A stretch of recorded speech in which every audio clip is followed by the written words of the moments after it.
Ambrosia, chapitre 4. En marchant, le regard d'Ambrosia tomba sur un temple où elle était vénérée. Une colère incontrôlable submergea son cœur, donnant à ses yeux bleus une teinte arc-en-ciel. Tout le monde la vénérait comme si elle était une déesse, comme si elle n'était pas comme eux. Et c'était vrai en quelque sorte.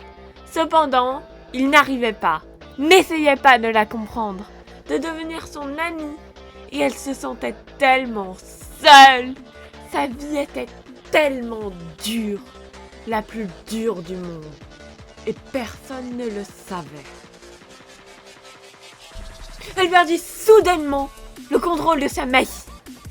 Et le temple s'effondra. Ensuite, elle continua son chemin, ses yeux reprenant leur couleur d'origine.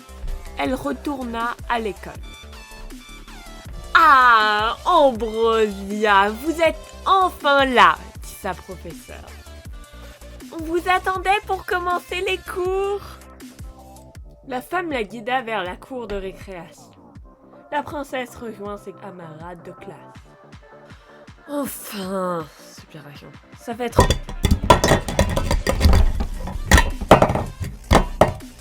D'un coup, son visage frappé par un feu de serpent. Du coup, qu'est-ce qu'on va faire ? Demanda la princesse. Le test de magie, répondit un camarade de classe.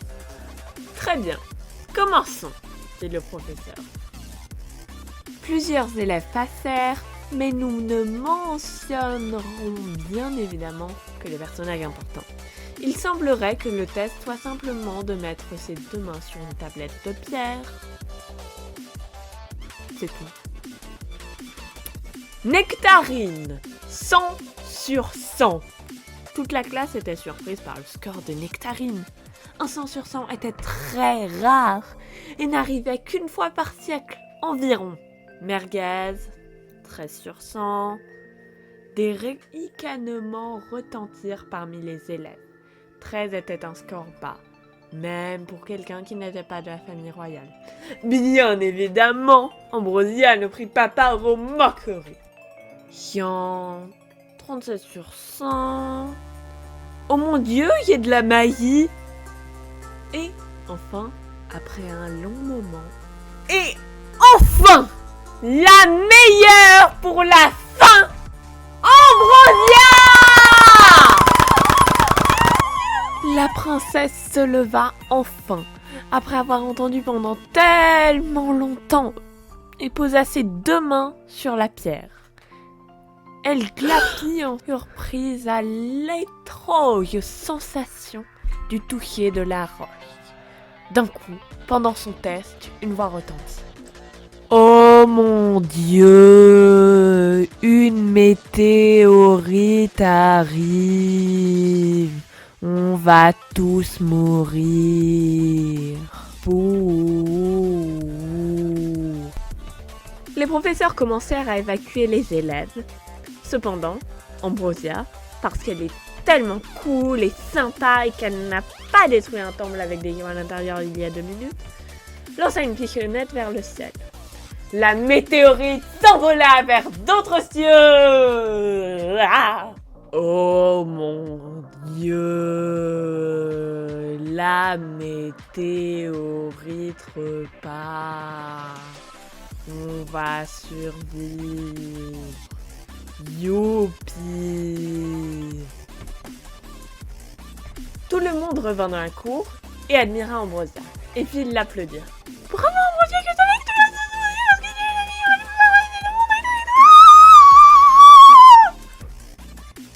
Jean n'applaudissait pas. Il avait l'air un peu perdu. D'où est-ce que ça vient? Comment personne ne le savait? Oh là! Il fut encore une fois coupé par la chute d'un 3e seau rempli de serpents qu'il réussit cette fois à esquiver. Encore, vous croyez pas que ça fait un pas beaucoup? Et le 4.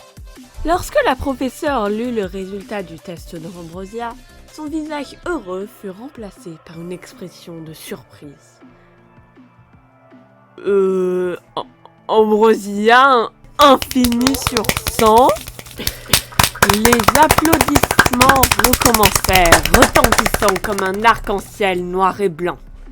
Certains complimentaient la puissance et la gentillesse d'Ambrosia. Et d'autres étaient trop bouche bée pour bouger. La princesse vit Nectarine lever les yeux au ciel. Si ce n'était pas l'intérêt amoureux, ce serait un crime impardonnable. L'école était finie, laissant Ambrosia seule et sans amis. Tout le monde la vénérait comme si elle était une déesse, comme si elle n'était pas comme eux. Et c'était vrai en quelque sorte. Cependant, il n'arrivait pas, n'essayait pas de la comprendre, de devenir son amie.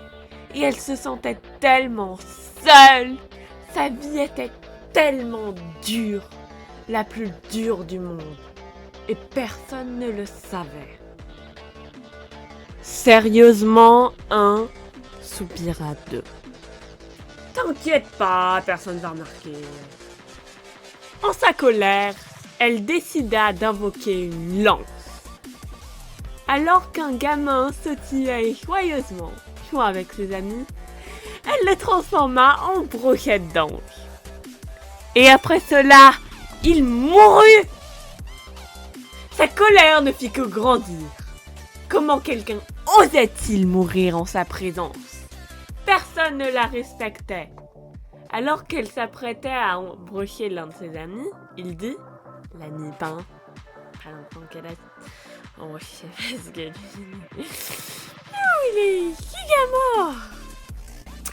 Désolé, votre Altesse, on est giga désolé. Ambrosia, dans sa grande générosité, décida d'épargner les 4 enfants. Il était trop tard pour épargner le 5e, car, comme dit précédemment, il est giga mort. Elle finit par se calmer et retrouver ses yeux aigmarines, et remit à marcher vers son château. Les événements d'aujourd'hui repassèrent dans sa tête. Elle avait eu son premier cours dans sa nouvelle école, avait écrasé toute la classe avec son énorme cerveau, avait sauvé son royaume du méchant oncle méchant, avait détruit un temple d'elle, puis elle avait eu un test de magie où elle avait sauté et plein de vie et obtenu un infini sur 20, ce qui faisait d'elle la mage la plus puissante de tous les temps, avait tué un enfant et avait découvert qu'elle était aussi la fille perdue du roi et de la reine des démons. Cette journée était tellement ennuyante. D'un coup, elle arrêtait de marcher. Attends, comment ça que je suis la fille perdue du roi et de la reine des démons?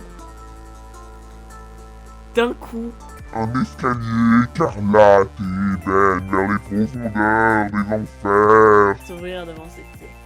2 personnes richement habillées en sortirent. Ils avaient des cornes sur la tête et des queues de dôme. Haïs-moi, notre fille perdue chérie, dirent-ils en la prenant dans les bras. Que quoi? Je suis votre fille perdue? Oui. Je suis à la fois extrêmement et pas du tout surpris. Bon, allez en parler avec mes autres parents, quelque chose comme ça.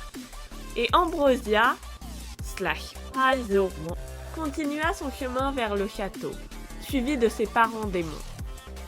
Salut papa! Salut maman! dit Ambrosia en entrant dans le palais. Bonjour chérie! dirent-ils en même temps. Mais quand ils virent les 2 démons, leur ton durcit, leurs sourcils se froncèrent et des éclairs magiques commencèrent à émaner d'eux. Que font-ils ici?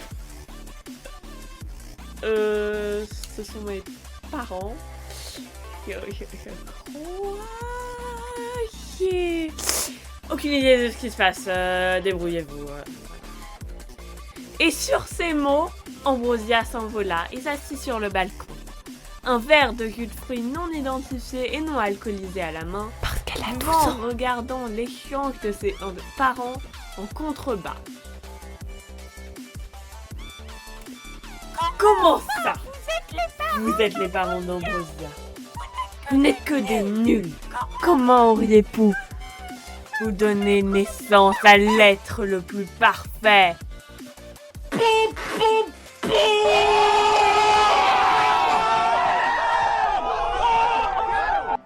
Dit des voix sorties de nulle part.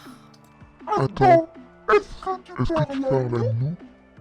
Ou à ton reflet dans le miroir? C'est notre fille. C'est un fait.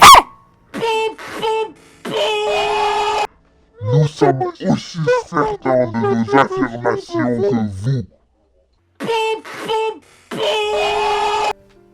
C'est impossible d'avoir un enfant qui appartient à deux familles en même temps. À moins que... Non! C'est impossible! Mais pourtant, c'est la seule explication possible. Nous devons discuter de ça avec le Conseil royal. Nous en reparlerons un autre jour. Très bien. À plus tard alors. Alors que les démons partaient, Ambrosia redescendut de la terrasse. C'est quoi cette seule explication possible? Les autres sont encore décidés. Les quoi? Oh bref, va dormir et oublie ce morceau d'histoire pour le moment. Voilà. Ok. Et Ambrosia alla dormir et oublia ce morceau d'histoire pour le moment.